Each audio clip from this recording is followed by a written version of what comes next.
This is a relay project. Real Talk starts right now. Here's Ryan Jesperson.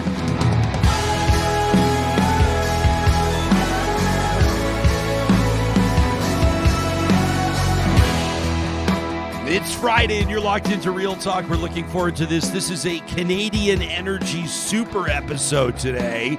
And we've long been planning on checking in. As you know, we've been talking about it for several days now with the combatants, if you will. No, I'm sensationalizing. The dance partners, can we call them, the two participants in the dialogue feature of this month's issue of Alberta Views, the magazine for engaged citizens. This is the April issue, and we're going to be talking to Dr. Heather Exner-Pirot from the Macdonald-Laurier Institute and Janetta McKenzie from the Pembina Institute, who have argued yes and no, respectively, to the question, is Alberta Oil ethical?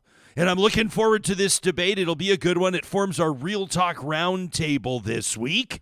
And I have no doubt that it's going to be something of interest to this engaged audience. This is an audience that has reacted strongly this week to an interview that we did with longtime opinion columnist Licia Corbella, who joined me a couple of days ago. We were there to talk politics, and she took it into pipelines, and she started talking about what some of the biggest issues she thinks will be when it comes down to who's going to win the Alberta election. We're talking about the end of May 29th. Albertans are going to head to the polls. Is it going to be about energy? Is it going to be about pipelines? Or is it going to be about health care or something else? I put that question in front of Licia, and her answers have some of you all kinds of worked up. You're going to hear some responses to that interview in this week's edition of Trash Talk. That's coming up as we wrap up our episode today. And you're also going to hear a little something about it from our lead guest this morning. Max Fawcett will be joining me in just a second. He's the lead columnist with Canada's National Observer. He put out a Twitter thread following my interview with Licia, which I appreciated. And, of course, Max also has a piece we want to take a look at when it comes to housing prices in Canada. Check this out. Max argues we're all to blame for Canada's brutal housing market. So we'll get into that. There's lots to talk about today. This episode of Real Talk is proudly presented by our good friends at We Know Training. And you can check them out online right now at weknowtraining.ca. They partner with outstanding brands in regulated industries to provide full suite training solutions. And sometimes their partners are such a great fit that they decide to join the We Know Training family. That's why they've acquired and added a bunch of high potential brands to their ecosystem, and they've seen them supercharge their success and achieve massive growth under the We Know Training umbrella. Like Rello, that's real estate learning online for the bold and ambitious, or BCC, that helps financial services and insurance professionals level up their careers. Danatech is your reliable safety partner for training that keeps your team safe and your business compliant. The Canadian Academy of Guard Training provides everything learners need to start a rewarding career in the security sector.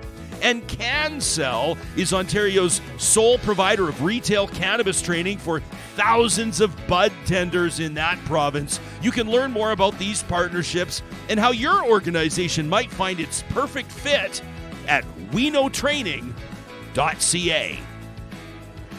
All right, let's not waste any time. You told us loud and clear, Real Talkers, you were fired up by what you heard from Licia Corbella. We heard from some of our more conservative-leaning guests that loved her voice on the show. We heard from some more centrist, or can I say left-leaning audience members who said, you're never listening again if Licia Corbella comes back.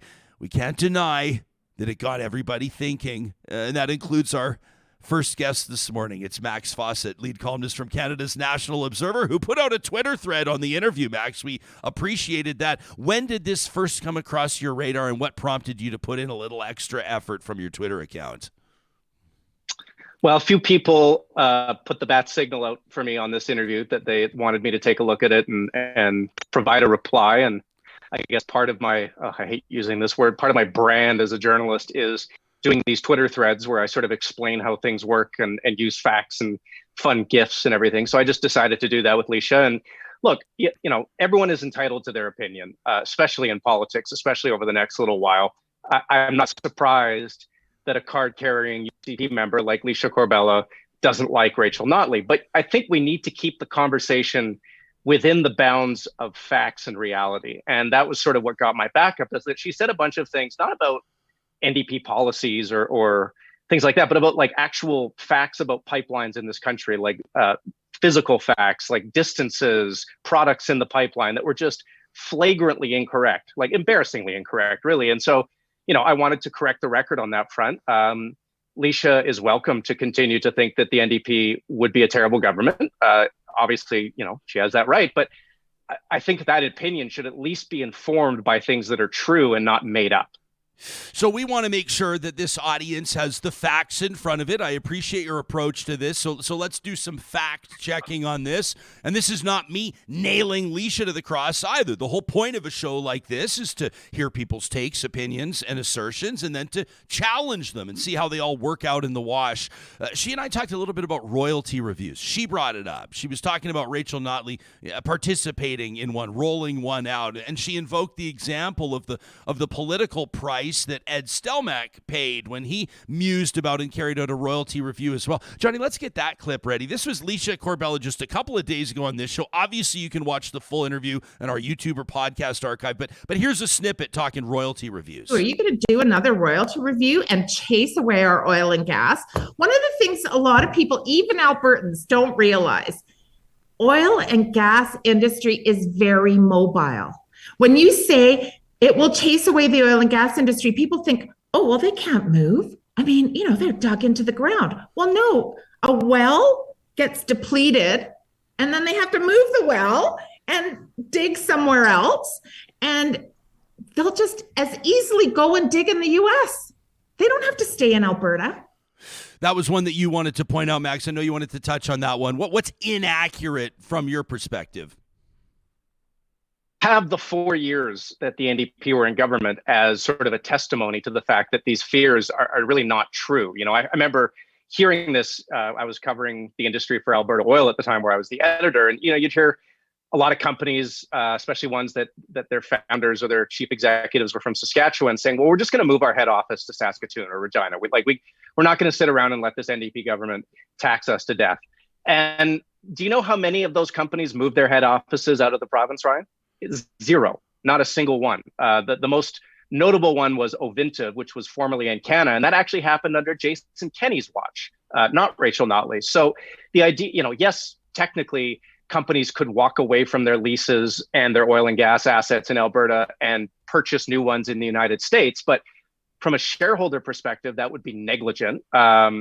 And it just doesn't actually make any sense when you look at the assets we have here in Alberta. Like, the oil sands are not a well that depletes. Like, Licia seems to think that all oil wells are like they were in the 1950s. But, the oil sands, whether it's bitumen, mining, or it's in situ, like, these are long life projects. And companies that have sunk billions of dollars into building the infrastructure around them are not going to walk away from billions of dollars to go spend more billions of dollars where? Venezuela, where they have heavy oil? Like, it just doesn't accord with the reality on the ground. We also, by the way, saw lots of jobs lost and a decline in spending in Texas. People point to Alberta under the NDP and say, well, look at all the jobs that disappeared. Look at all the spending that went down. Same thing happened in Texas. And Texas had a Republican governor and a Republican president named Donald Trump for most of the NDP's term in office. They saw the exact same trends. And you know why? Because it's actually about the oil price. It's about the global price of oil, which Rachel Notley cannot control, Danielle Smith cannot control, Donald Trump can't even really control. And that was what drove down activity. That's what resulted in people losing jobs. And you see that now, the price is coming back up. Oh, look, the activity picks up again. It's almost like it's driven by the commodity price cycle and not politics. Licia, and again, so she and I, the background to this is that she and I participated on this political panel together, and we got into it quite a bit and actually had a good time doing it. I said, you got to come on Real Talk. We'll do the same thing. We'll talk about some of the big issues heading into this Alberta election. We didn't bring her on to talk about pipelines or energy policy. As a matter of fact, one of the magic things, if we even pull back the curtain, Max, on how you and I plan out our segments, we'll let people know we don't really plan them out. We like to see where the other person's going to go. We like to see where the conversation's going to go. She talked a lot about pipelines. She was making it a lot about energy and the energy industry and access to Tidewater and all these things. It was a lot like the 2019 UCP campaign, jobs, economy, and pipelines. I'm not 100% sure that that's where all the conversation and focus is going to be 4 years later, the 2023 election. I mean, I think that obviously the NDP wants to make it about healthcare. What do you think is going to be the ballot box question? What do you think Albertans are going to be thinking about that one question at the end of May? So that's a really good point you're making. And look, it's not surprising that a prominent conservative is living in the past, because I think they quite enjoy the past. But there was a really good Janet Brown poll for CBC that came out just, I think, a couple of days ago. Janet Brown, I'm sure you've had her on your show many times. She is the gold standard of polling in this province. And it showed that in 2019, the run up to the 2019 election, oil and gas was the big issue on people's minds. It was top of the charts. Now, going into this election, it's the number 4 or 5 issue. Ahead of it is the economy, ahead of it is inflation, ahead of it is healthcare.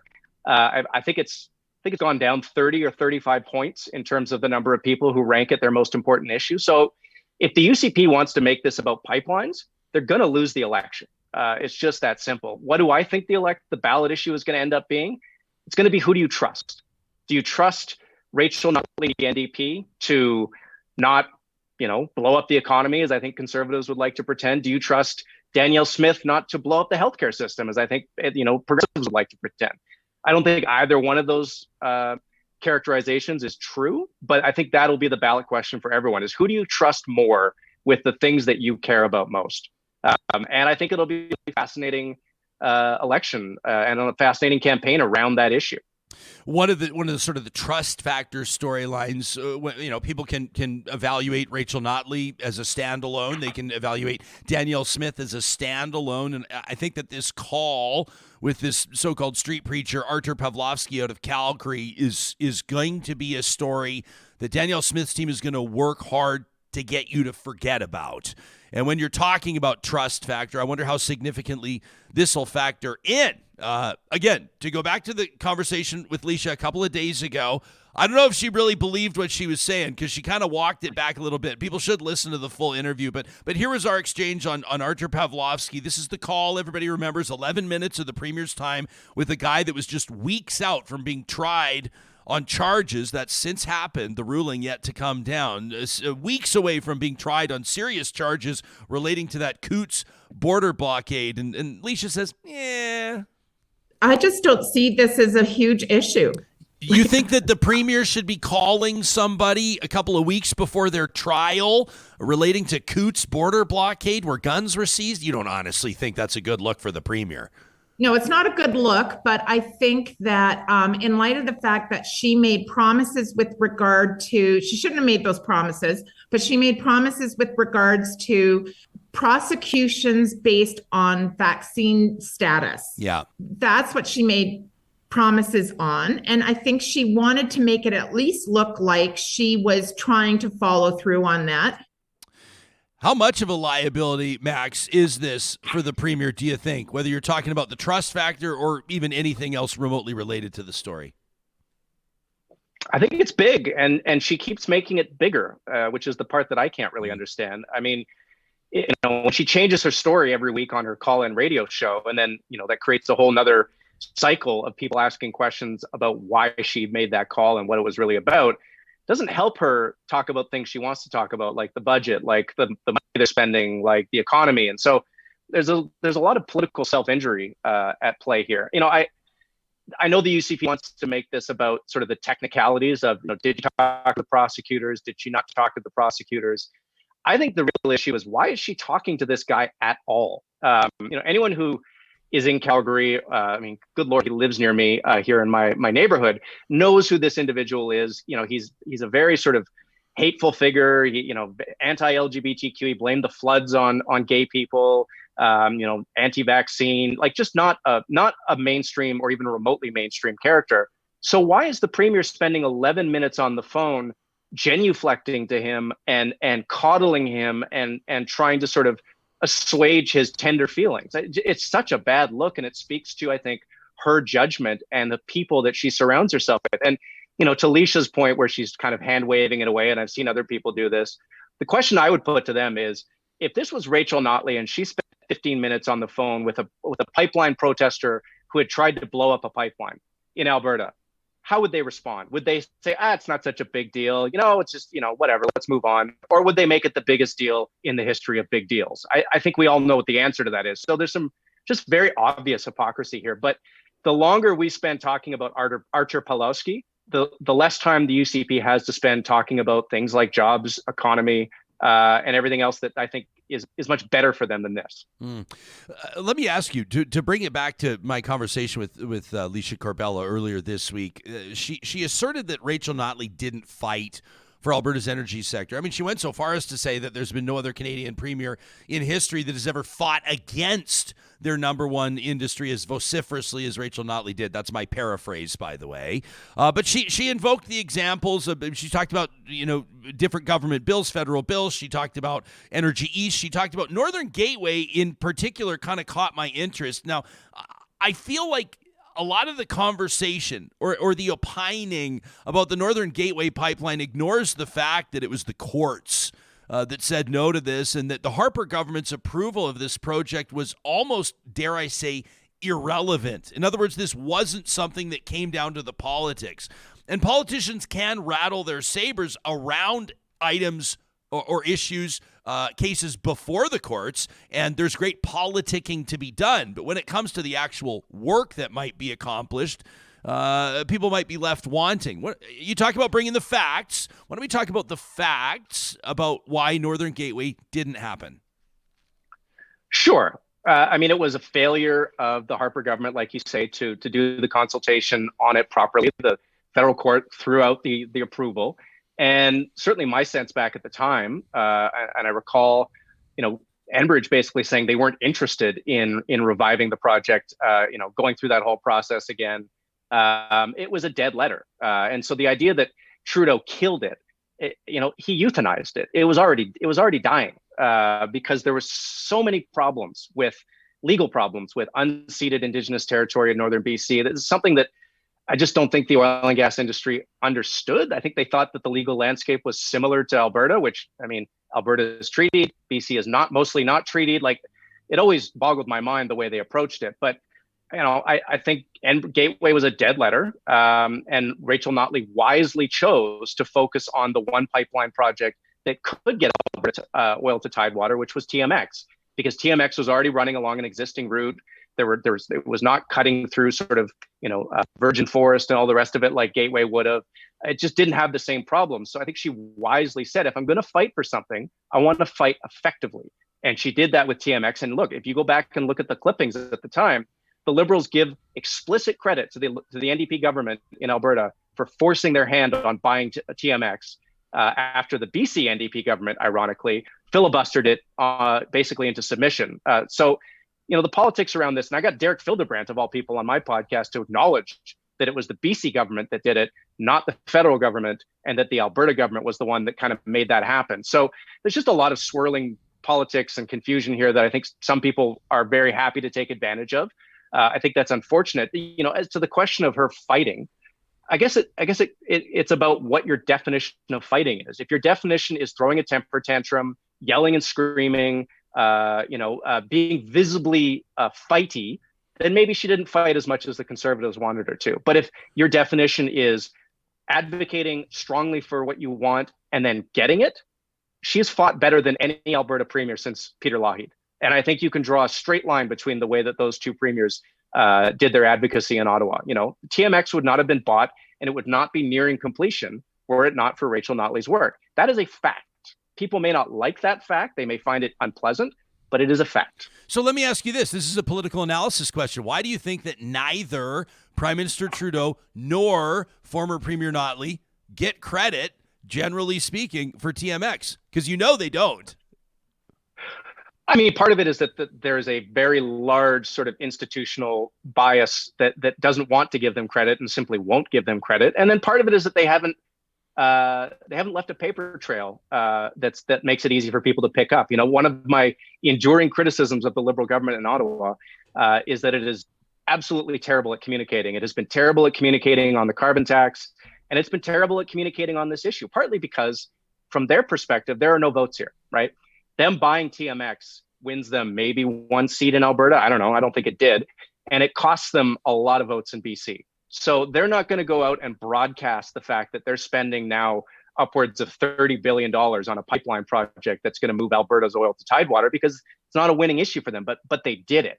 And that part is the fact. And maybe, I as I said to Rachel on the podcast I did with her the other day, like it frustrates me that the Alberta NDP doesn't do a better job of making the case for their energy policies, because I think it's very, very easy to argue that they are a better steward and advocate for the oil and gas industry than the UCP has ever been. They got a pipeline done.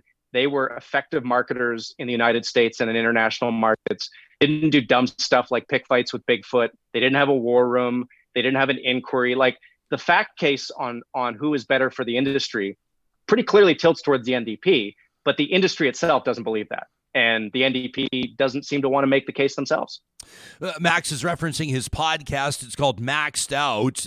His Rachel Notley interview released, that's episode 11, on April 11th, and you can check more on that at nationalobserver.com. Max, two questions for you. They're both huge ones, and so I'm being completely unfair to you right now, because I'm asking you just a real quick question that would require a whole bunch of time to actually answer it. But I'm going to be talking to Janetta McKenzie and Heather Exner-Pirot, both contributors to Alberta Views, the April edition. It's a great edition, and they get into the dialogue. Is Alberta Oil ethical? And then they dig into it from a yes and no perspective. So let me ask you a massive question. I'm curious on which angle you'll use as your approach. Is Alberta Oil ethical? No, because oil can't be ethical. I reject the premise, as Herb Gray used to say in the House of Commons many years ago. The idea that oil is ethical or not ethical, it's a commodity. What matters is the conditions in which it's produced. And look, our conditions in Alberta are some of the best in the world. They really are. But they're not the best. That is where I get my backup, is folks want to use ethical oil and Ezra Levant's argument to sort of suggest that we're the best in the world.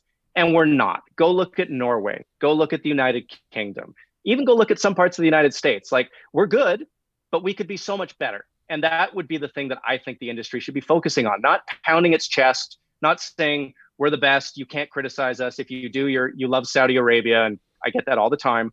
But saying we're good and we aspire to be the best. And here are all the ways in which we are doing that. And that part is still missing. And so I think the ethical oil argument is number one, it's lazy. And number two, it gives them an out to do the real work that needs to be happening. Great take. Heather Exner-Pirot, for what it's worth, and we'll hear from her in about 5 minutes, writes, she actually opens her argument. She says, debating the ethics of Alberta oil was perhaps an interesting intellectual exercise 5 years ago. In 2022, it seems absurd. And then she develops her argument from there. If you want to hear what it is, you'll have to keep it locked and keep listening. Before I let you go, Max, you've just put this out. You put it out yesterday, nationalobserver.com. People can read it. Why are we all to blame for Canada's brutal housing market? We don't like to take responsibility for things like that.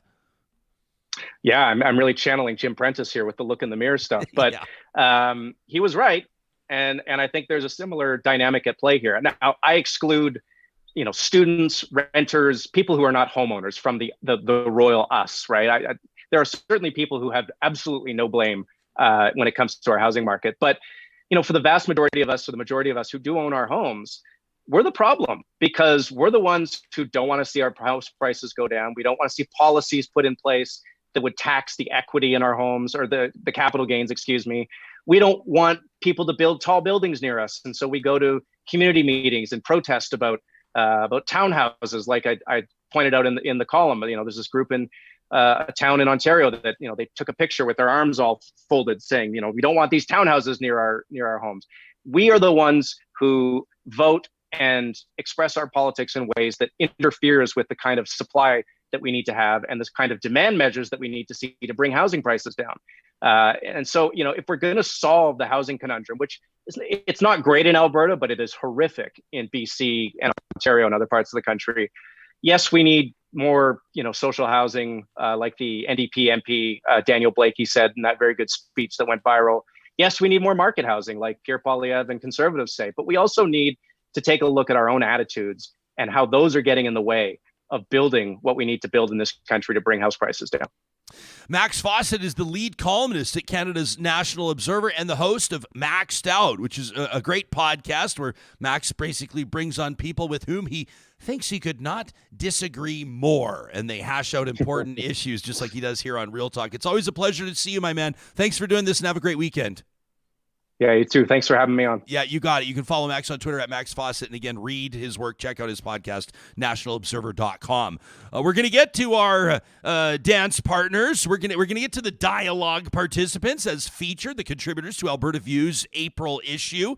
I wanted to remind you, by the way, that Real Talkers have an opportunity to subscribe to Alberta Views for 50% off the regular price, which is actually amazing. The promo code is AVRJ. That's Alberta Views, Ryan Jesperson. AVRJ, the promo code when you're going through the subscribe process at albertaviews.ca. It takes like 2 seconds. Get this, it winds up being about $20 for 10 issues of Alberta Views delivered to your door through the year. You got to be kidding me. Unbelievable. It's the magazine for engaged citizens with great contributors, as you're about to see in just a second. Wanted to give a shout out to our friends at Friesen Brothers this morning. They've got this weekend a big event going on. It's April 15th and 16th, a Ukrainian-inspired Easter celebration at all of Friesen Brothers Fresh Market stores. A feast for family and friends. Enjoy traditional Ukrainian, all-you-can-eat festive foods with carved gammon ham, Ukrainian sausage, pierogies, cabbage rolls, hot cross buns, you name it. Plus, Easter bite-sized cold cuts, deli meat, cheese, fruits, and, of course, traditional Easter deviled eggs. All of this, all you can eat. $30 per person. You can find out more information at friesen.com/Easter dinner. We're so proud to be partnered with Complete Care Restoration. I tell you, they're the ones that built this remarkable studio for us and did some problem solving along the way. This room's 110 years old. There was a water leak they had to source out and fix. They said, no big deal. This is what they do all the time. It's why they're chosen by more and more people that are encountering the nightmare scenarios. You hope it never happens to you, but fire damage, flood damage. Maybe you're doing a renovation, you open up a wall and you find mold. You realize you've got asbestos. Don't try to deal with that yourself. Get in touch with the team at Complete Care Restoration at completecarerestoration.ca. It was so cool last night to have a chance to meet up with the leadership team, some of the executives at Apex Automation, a proud partners here of Real Talk, and they're talking to me about their growth, the company's growth over the past couple of years. They've doubled their revenue. They've tripled the size of their team. They're opening field offices across Canada and the U.S. so that first of all, their team members can be closer to their families and closer to their clients. It's all part of putting people before profits, and you get what they mean when you do just a little bit of digging around Apex Automation. If you're maybe a recent graduate of engineering, maybe you're coming out of the University of Calgary, maybe you've been in the business for a few years, or maybe you're an experienced professional engineer looking for a change of pace, check out what they're doing and how they're wired differently, so to speak, at Apex Automation. You can check out the careers link. They're hiring right now at apexautomation.ca. And before we get to our official Real Talk Roundtable this morning, I want to remind you that it's proudly presented by our friends at Urban Timber, reclaimed wood. That's right. They're the ones that designed and built our beautiful table in studio. They'd love to do the same for you, whether that's your home, your living room, maybe it's your dining room, or what about the boardroom at your office? It could be a coffee table, an end table, maybe shelving, flooring, or wood paneling. Whatever is your dream when it comes to design, they can make it a reality. You can come check out their new location in West Edmonton, open 10 to 4 on Saturdays, or browse them online, including that beautiful boxcar collection. You won't find furniture with more history inherent than the boxcar collection, on display right now at urbantimber.ca.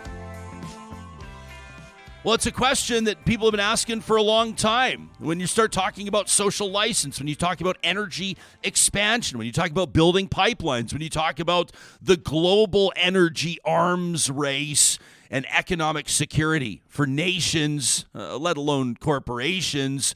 People talk about ethical oil. But is there such a thing? This is the question that our guests take on in the most recent issue of Alberta Views magazine. Janetta McKenzie is a senior analyst with the oil and gas program at the Pembina Institute. She works on issues relating to net zero by 2050 and decarbonizing Canada's oil and gas sector. Arguing the other perspective on this is Dr. Heather Exner-Pirot. She's a senior fellow and the director of energy, natural resources, and environment at the Macdonald-Laurier Institute. To the both of you, a warm welcome, and thank you so much for being here. Dr. Exner-Pirot, I thought it probably made sense to begin with you because you argue right out of the gates, debating the ethics of Alberta oil, perhaps, you say, an interesting intellectual exercise 5 years ago, you say, but right now it seems absurd. How come? Well, thanks for having me on the show, Ryan. And I want to also give kudos to Alberta Views for hosting Janetta and myself. They call it a dialogue. People who disagree engage in respectful exchange, and it was. And I think we need more of that. I'm sure there are areas where Janetta and I agree, almost wholeheartedly on some of the issues. So it's good to have a respectful, kind of looking at kind of the areas where we might disagree. So I appreciated that opportunity.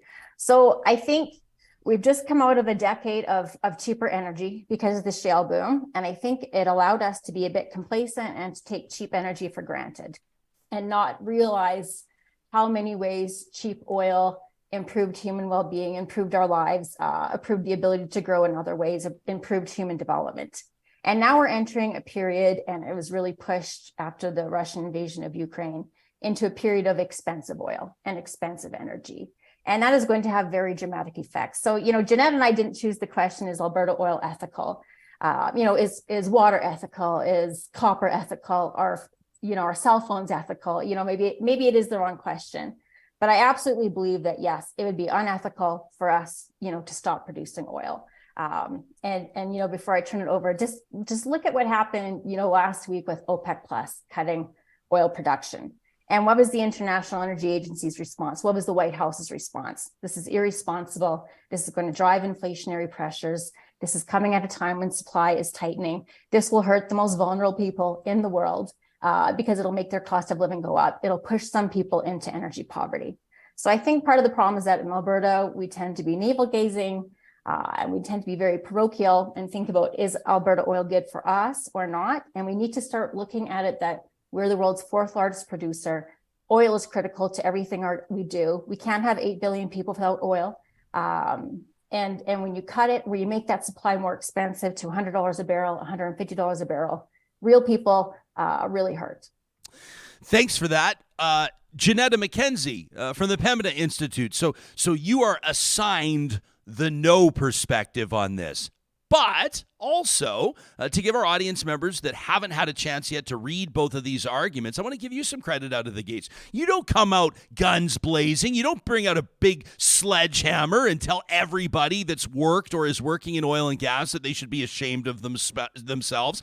Despite the fact that you argue no, you write, quote, the industry and those who work in it have much to be proud of, including a record of technical innovation, strong safety standards, and good jobs for generations of Albertans. But then the rub, you say, but does all this make the product ethical? Can you take us into it? Yeah, absolutely. And thanks for having me, Ryan, and thanks, Heather, for engaging in this debate with me. Ultimately, I do think that the question, is Alberta's oil ethical, is probably the wrong one to be asking in 2023. A better one for Albertans might be, what is the role for our high carbon oil in a world that's focused on addressing climate change? And asking this question and answering it now matters a lot to Albertans in the future. We're currently experiencing an oil boom that's not accompanied by an uptick in jobs. We know from global energy scenarios from oil majors like BP, Equinor, and also the International Energy Agency, that global oil demand is likely to peak even if no further climate action is taken, but on pathways where countries meet their announced targets and we accelerate along that global climate action pathway, oil demand peaks and declines even more rapidly. And this shrinking long-term oil demand, coupled with governments that are aiming to reduce emissions across their supply chains, is driving competition for lower carbon fuels, which presents a problem for Alberta oil. On average, Canadian oil remains the second most emissions intensive in the world. And unlike other sectors in this country, greenhouse gas emissions from the oil and gas sector have grown. They're up 20% since 2005, and they make up a larger share of Canada's emissions than any other sector. This is driven in large part by increased production, offset only by modest progress in reducing the emissions intensity per barrel produced. And the ability of this sector to decarbonize in line with the rest of the economy, and quickly, is critical to meeting Canada's 2030 and 2050 climate goals. And if Canadian producers don't take urgent steps to cut their emissions, they also might soon be struggling to compete globally as our trading partners move ahead on climate action. And I'll just pick up on what Heather mentioned about OPEC last week.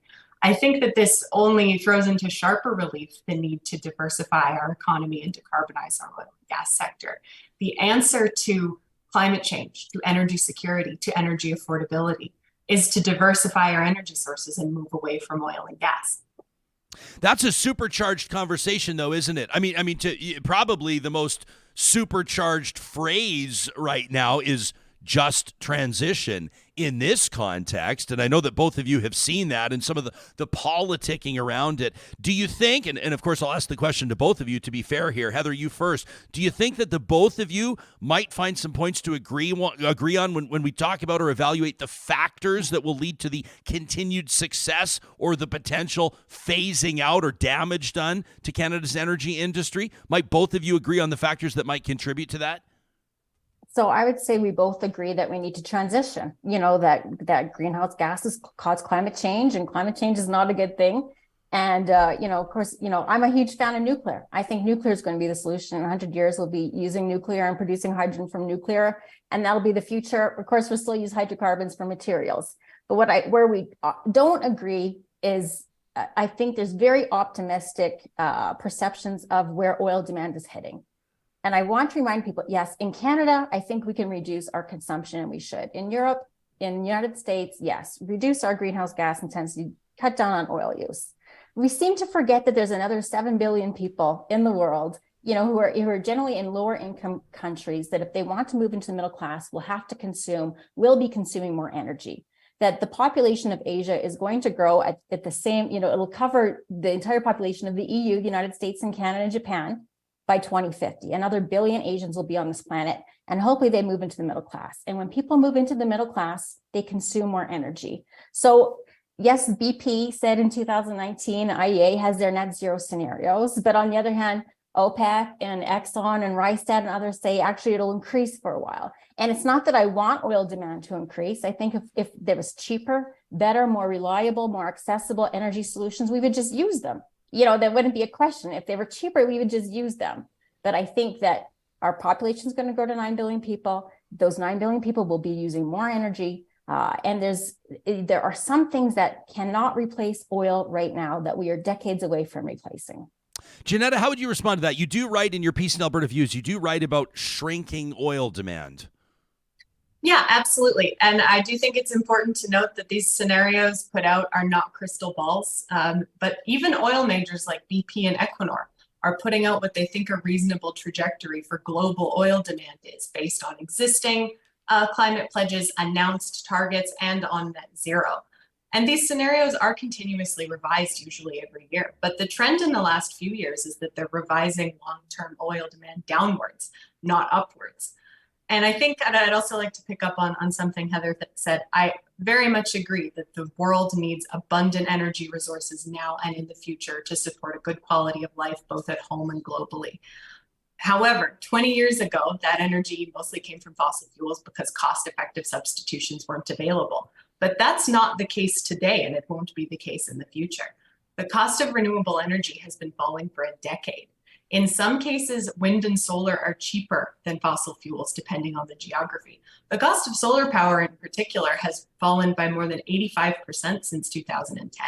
And in some places, solar power is the cheapest source of power ever. And the price tag of an electric vehicle is shrinking as well, and road transport is really critical to our outlooks on global oil demand. Bloomberg Bloomberg projects that EVs could reach cost parity with gasoline-fueled cars by 2026, and on a total cost of ownership basis, these cars are already cheaper. Meanwhile, the most recent energy crisis that we found ourselves in has really shown into sharp relief the results of fossil fuel dependence. Oil markets are historically volatile. And these events in Ukraine and events with OPEC recently have again reminded us that fossil fuel energy access and affordability can be very easily put at risk by invasions, embargoes, or other geopolitical developments. So the fact that renewable energies are cheaper now, and they will continue to get cheaper, I think kind of gets at this idea that the transition is still decades away. The transition's happening now and it will continue to accelerate, but there's a real opportunity for Alberta and Albertans to take advantage of the economic opportunities in the new energy economy. Let me ask you both what that looks like. Heather, what does that look like for Alberta to take advantage in a new energy economy? And do you think Alberta can still be, I mean, I've appreciated that you watch how language evolves and even how promotion evolves. You even look at when you drive down to the city of Calgary from Edmonton and you see the big billboard welcoming you there. For a long time, it said, feel the energy. And they started evolving the words they were using to describe Canada's, quote, energy capital. What does the future look like over the next 2 or 5 or 10 years, do you think? Okay, first let me respond to a few things that Janetta said. Sure. 80% of our primary energy needs come from fossil fuels, and the biggest proportion of that is oil. And so we have added, trillions of dollars into renewables, and it has displaced maybe 2% of primary energy demand. Solar and wind are a very small proportion of our primary energy demands in the world today. And that just, I hope they grow. I'm supportive of them growing, but it'll take so long. The other things that, I have to say it, solar and wind are not baseload power. And they'll say, oh, we know. Then why don't you mention that in the discussion? So when you look at China, who has a lot of the supply chain on solar, that they're able to build it quickly. And, they are building it at an incredible rate. They're deploying solar at an incredible rate, but they're still building coal and they're still increasing their oil consumption because when you add solar and wind, you have to add something on the other, on the other side of the ledger, the baseload power. So we had the biggest burning of coal last year in 2022 than we've ever had in human history. And so despite all the money that we put into solar and wind, we are still burning more coal than ever. And that is the first thing we should start taking down, with LNG, first of all, with solar and wind to produce electricity. But electricity isn't even the bulk of the power that we use. And so solar and wind are going to provide electricity. And that's great. And there's other sources. We need to look at hydro and nuclear too. But they don't do industrial heat and they don't do transportation. They do it very poorly. So then we talk about the EVs. We are really on the cusp already. I want people to know that the capital expenditures in mining globally peaked in 2012. When the IEA says we need to, produce 6 times more metals to meet our energy, needs, to do the energy transition, OECD just put out a report yesterday on the same thing. We aren't even at 1 times what we were at 2012. We are orders of magnitude below a lot of these minerals of what we need to produce. And guess what? Mining has never been more expensive because diesel is more expensive. And so mining companies are not pouring 6 times more money into new mines. So it is, you can tell when a mine is not going to be online for 10 or 15 years. So I can see 10 or 15 years into the future of what is going to be available for critical minerals. And everyone can tell right now, everyone is saying it, we are not going to have the critical minerals we need for the transition. And I would love for us to mine more. Canada would really benefit from that. But we aren't mining more in Canada, globally, anywhere. We are mining pretty much at the same pace as we have been, for the last decade, and it's not enough. On the other question, I'll be quick since I took up so much time. I hope that we stop burning oil and gas. I hope that we move away from internal combustion engines, but we will never stop using hydrocarbons because they are an incredibly useful molecule, incredibly diverse, incredibly accessible, incredibly cheap. So we're already producing more net zero petrochemicals. We're already producing blue hydrogen, net zero hydrogen, and there's so much opportunity for us to use that. And the last thing I'll say is not all is created equal. You can't displace the heavy oil that we have in the oil sands with light, sweet crude elsewhere. They have different purposes, different uses. And so the oil sands will not be the last because we're always going to need heavy oil for some things. Janetta, I appreciate that, Heather. What would you like most to respond to there? There's a lot to choose from. Yeah, I'm going to do it all. First, Okay, I'll great. start with the EV question, which is, I agree. Road transport makes up almost half of crude oil demand globally. It's a huge indicator of where global oil demand is going. As we switch over to EVs, the world will need less oil. There are already indications that the pace of that particular transition is accelerating based on EV sales trends from the last few years and the fact that costs are going down. We also know that our close allies and trading partners like the United States are moving very quickly on this. Just this week, the U.S. Environmental Protection Agency released a new regulation targeting transport emissions, which could see 2/3 of new car sales being electric by 2032. This has implications for the global transport industry and for Alberta's oil and gas sector. But I absolutely agree with Heather that we need a much bigger ramp up and to unlock private investment into lower carbon and clean energy.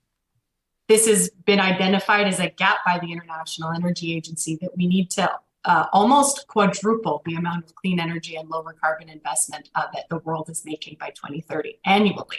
So I absolutely agree. There's opportunities for lower carbon energy in Alberta. There's also opportunities to scale up the installation of renewable energy. This transition is not flipping a switch. It's not going to happen overnight. It is going to take time. However, the fact that the costs of renewable energy are going down and are going down drastically, the fact that we are seeing these trends in road transport begin to accelerate, these all indicate that we are headed for a very different energy marketplace in 2050 and even 2030. And there is a real opportunity for Alberta to pursue a net zero aligned industrial decarbonization strategy that allows for training workers in new jobs and preparing for where the new really important parts of the energy economy will be. But I absolutely agree that we need to unlock much greater private investment in Alberta and in Canada. We're talking, if you're just tuning in, live streaming on the Mixlr audio app presented by California Closets. That was Janetta McKenzie, also joined by Heather Exner-Pirot from the Pembina Institute and the Macdonald-Laurier Institute, respectively. Let me ask you this, to bring the question or the focus back to, is Alberta oil ethical? Now, whether or not this is a productive conversation, Max Fawcett asserting earlier, he said it's a commodity. He says a commodity can't be inherently ethical or unethical. Let me ask you about optics. Obviously, that toxic tailings pond leak that happened for about 9 months, impacting communities in Athabasca, Fort Chipewyan, at the Curl facility, Imperial Oil's facility there. Still cleanup efforts underway. It was obviously a story that made news, not just nationally, but internationally as well. How much damage, Heather, does that do to the reputation of Canadian oil? And if I can be a little bit crass and just cut to the point, does it actually matter from a bottom line standpoint? It obviously matters environmentally, but does it matter to the business of oil? It doesn't. And this is, I'm glad we're getting into this element of the conversation because OPEC share is going to be growing. When people say, is it a commodity, is it ethical or not ethical? Let me tell you that Russia and Saudi Arabia and Iran and Iraq will use it in unethical ways.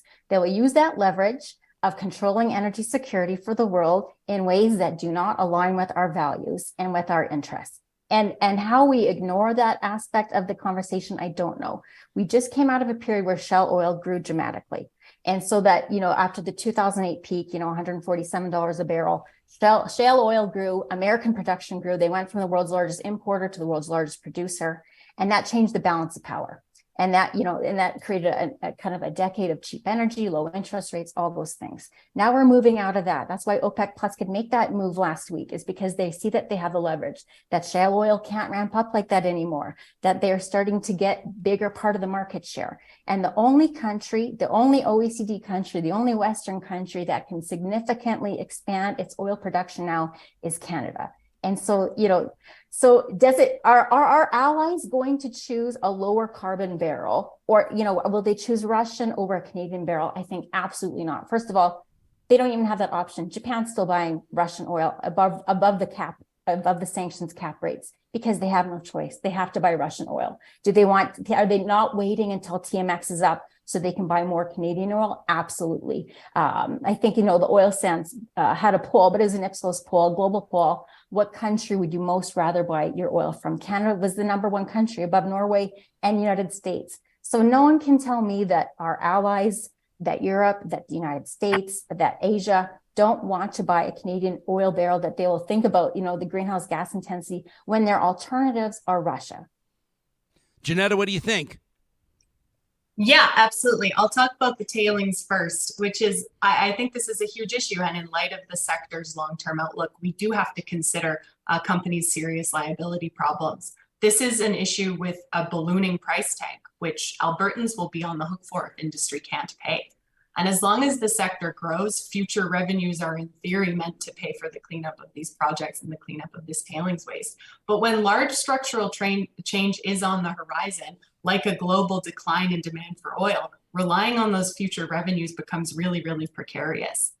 And then I'll switch again to the energy security angle. Again, the fact that there is so much dependence on oil and gas in the global economy means that moving to renewables and diversifying our energy supply is a way to solve that. Of course, this doesn't happen with the snap of a finger and overnight. There will be short-term bumps in the road that we have to navigate on our way to net zero by 2050. But global climate action is gaining momentum. Our allies are planning to get off of oil as well. They can't tomorrow, but in 5, 10, 20 years, absolutely. And the Alberta oil and gas sector needs to be aware of how that will impact their own operations and their own need to decarbonize their own operations. Maybe tomorrow, Japan can't decide to buy a barrel of oil based on its emissions intensity, but as it works to meet its own climate goals, maybe it will. I think it will. And I think that as well, the fact that there's not enough renewable power penetration thus far does not mean that there won't be in the future. We're not talking about 30 years from now. We're talking about the next decade, where there is projected to be a massive increase of global climate action, renewable energy capacity, of placing a premium on emissions reductions from our trading partners. We already see this in the European Union, which has recently passed a carbon border adjustment mechanism, places tariffs on emissions intensive goods. This doesn't yet include petroleum products, but it might in the future. This is how the European Union emissions trading scheme developed. It started with a few products and added more and more. So we need to be aware of that as well. Yes, we are selling oil to our allies today, but in the future, our allies are going to get off of oil and gas as well. Really appreciate both of your time on this. I want to encourage people to check out your writing. It's great. So here's how it goes. So Alberta Views, these two take an opportunity. They make their argument, then they read the other's argument, and then they respond. It's really well done. You can check it out at albertaviews.ca. Before we go, my biggest nightmare would be a guest saying, oh gosh, I wish I would have had a chance to say this. So to ensure we don't leave anything untouched, let's call it a closing argument, so to speak, or maybe a charge you give us through this weekend, to something to ruminate on or think about. Janetta, why don't you go first? Sure. I'll just reiterate a little bit of what I've said. Ultimately, this transition is happening now. It's not happening in the future, and it is accelerating. Global climate action is gaining momentum. Renewable energies are getting cheaper every day. EV sales indicate that the transport is that EVs will be purchased at a higher rate in the future. And there's huge potential for Alberta to take advantage of this new energy economy. But we need to do a couple of things. We need to commit to decarbonizing our existing oil and gas operations in order to get this sector in line with the rest of our economy in terms of emissions reductions. And this will help us remain cost and carbon competitive in a shrinking global marketplace that has an increasingly high standard for emissions reductions as our trading partners pursue their own climate goals. And second, to pursue a net zero aligned industrial strategy in Alberta and in Canada that allows Albertans and Canadians to take advantage of the vast economic opportunity in the net zero transition and the net zero economy. Heather, last word to you. So we are so blessed to be in Alberta, where we have such great energy security. There isn't a more energy secure country than Canada, but that has made us complacent. And we think, everything is hunky-dory around the world, and it's not. And energy is going to be getting more expensive, all kinds of energy. Costs are not going to go down anymore. We had that great, few years of cheap energy, low interest rates. That time is over. And part of it is over because oil is not going to be cheap anymore. So everything is going to cost more. Inflation is going to go up. There's nowhere you'd rather be than Alberta. We are one of the few places in the world that will actually benefit. But for the world as a whole, it's going to be very bleak. Enjoy those $100 plane tickets to Vancouver, because they won't last. There you go. That's something that'll get everybody's attention. That's Dr. Heather Exner-Pirot. She's a senior fellow at the Macdonald-Laurier Institute, joined by Janetta McKenzie, senior analyst at the Pembina Institute. You can read both of their great work in this month's issue of Alberta Views at albertaviews.ca. You can subscribe with the promo code AVRJ to knock 50% off a one-year subscription. That's 10 issues. Thank you to you both, and have a great weekend. Thanks. Thanks, Ryan. Bye. Really appreciate it.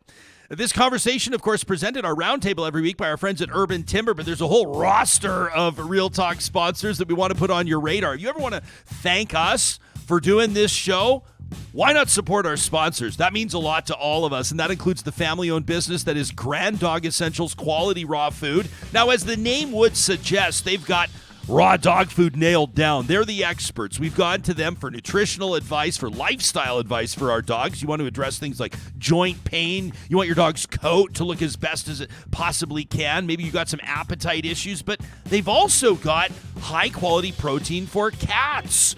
Yeah, you can check them out. The blog link is where you can learn a little bit more, and then you can order online at granddog.ca. The promo code REALTALK knocks 10% off your first-time order delivered to your door. That's what we get. It's the best service. Edmonton, Calgary, Central Alberta. It's Grand Dog Essentials Quality Raw Food.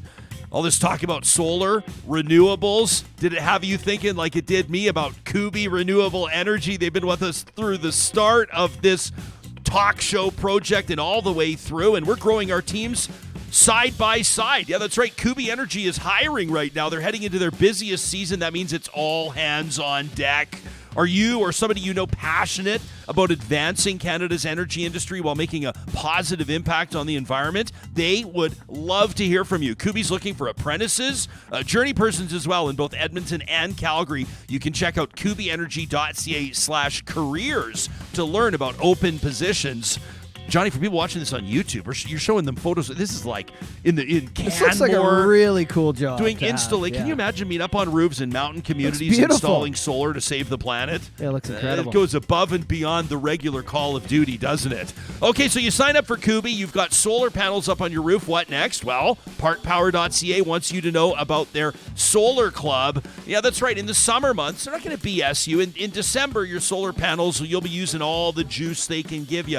But in June, July, August, maybe a little extra energy, you sell that back to the grid via Park Power. They're going to pay you more than any other of the big guys will. You can learn more about it, read about it online at parkpower.ca. Don't forget, the promo code REALTALK23 is a bundling promo code. So if you take your electricity, natural gas, and internet business over to Park Power, they're going to knock $150 off your first bill. That's $50 for each of them with the promo code REALTALK23 at parkpower.ca. So, Johnny, we had our meeting yesterday with Mike and his team at Eden Landscaping. Mm-hmm. They showed us the mock-ups for the backyard overhaul they're doing for us, this total redesign. Beautiful. Oh, we're so excited. 3D renderings, that's all part of the process. So when I talk to you about what it's like to hire Eden Landscaping, I'm doing it with personal experience. We're in the process right now. And don't worry, Real Talkers, I'm going to show you the before and after pics and the whole 9 yards.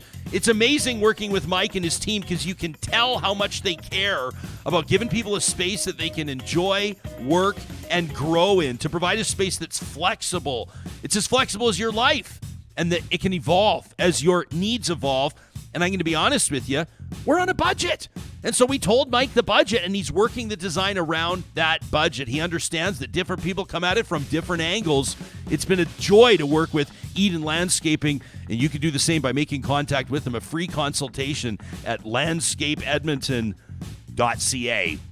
Before we go any further, before we get to trash talk, I have to tell you about what's going on at Dairy Queen Baseline. This is, I talked to Michael Lieber yesterday. He's the owner. Mm-hmm. This is a family-owned business. You know, they are number one in the country for soft serve sales. What? More people buy soft serve ice cream at the Dairy Queen Baseline in Sherwood Park than any other Dairy Queen in Canada. Incredible. Johnny, I think it might be in part because of this new churro-dipped cone that they've got. If you go check them out, you can find these at the Dairy Queens of Northwest Edmonton and Sherwood Park, all 5 of them, Palisades, Nemeo, Newcastle, Westmount, and Baseline Road. A churro-dipped cone topped with cinnamon sugar. Yeah, that's right, all coated on their world-famous soft serve. I know what we're doing this weekend. We're going to a Dairy Queen of Northwest Edmonton or Sherwood Park for a churro-dipped cone. You make sure you let them know that Real Talk sent you. You holding up okay, pal? I'm doing okay. I'm pretty excited for the end of the show here because I just know Trash Talk is going to be lit up today. So you deserve a quick shout out here, Johnny. There's been some troubleshooting involved in the shows this week, and you're doing a hell of a job. Circumstances, life puts them in front of us outside of our control, but it is how we respond to them that exemplifies our character. But and that's a big 10 points for you this week, buddy. I love our listeners. You know, obviously I can see a ton of them just moved over to Mixler today. We're going to have the whole episode up on YouTube after, but it's crazy. It's a crazy time we're living in. And I was telling you yesterday, like, you come from TV where like a signal goes up from a truck to a satellite and it goes anywhere in the world. It just works. Whereas the internet, it's so volatile these days. It can be. Every day since we've been in here, things have been stealth. Yeah. And then we didn't change anything. We do updates on Friday just for this reason because we have the weekend to sort it out, but just we don't know what's happening. So hopefully our provider, they're coming by today to fix things out. Monday, everything will be good again. We'll be rocking and rolling. It's just crazy. You update one thing, 10 others don't work, right? People can feel your pain, man. People can feel your pain. But people have been there. Thanks so much to our listeners because they're giving me props in the chat. Oh, that's great. I'm happy to hear it. And that's a great reminder as well. You can always catch Real Talk. I mean, we're talking about EVs and technology and how it's changing. More and more people are streaming audio in their vehicles. They're streaming audio in their commute, on the bus, on the train, what have you. Used to, have to have a Walkman that could pick up like an AM or an FM signal. You go to Mixler, you download the app, and you just search for Real Talk Ryan Jesperson. You can stream our audio wherever you're at live. It's really great. And anytime the YouTube feed gets a little wonky, go check out Mixler. There's a whole other group of Real Talkers hanging out there every single morning. And that's presented by our friends at California Closet. Now, every Friday, as Johnny alluded to, this is a tradition. It's a chance to get some, this Trash Talk. I will say this. We had about 5 emails pulled for this, and then I talked to Licia Corbella, and then we just had to overhaul the entire Trash Talk because our inboxes were flooded. We love the passion. We love the engagement. This is presented every Friday by our friends at Local Environmental Services. Check them out online, localenvironmental.ca. A chance for you to blow off a little steam, a tradition we call Trash Talk.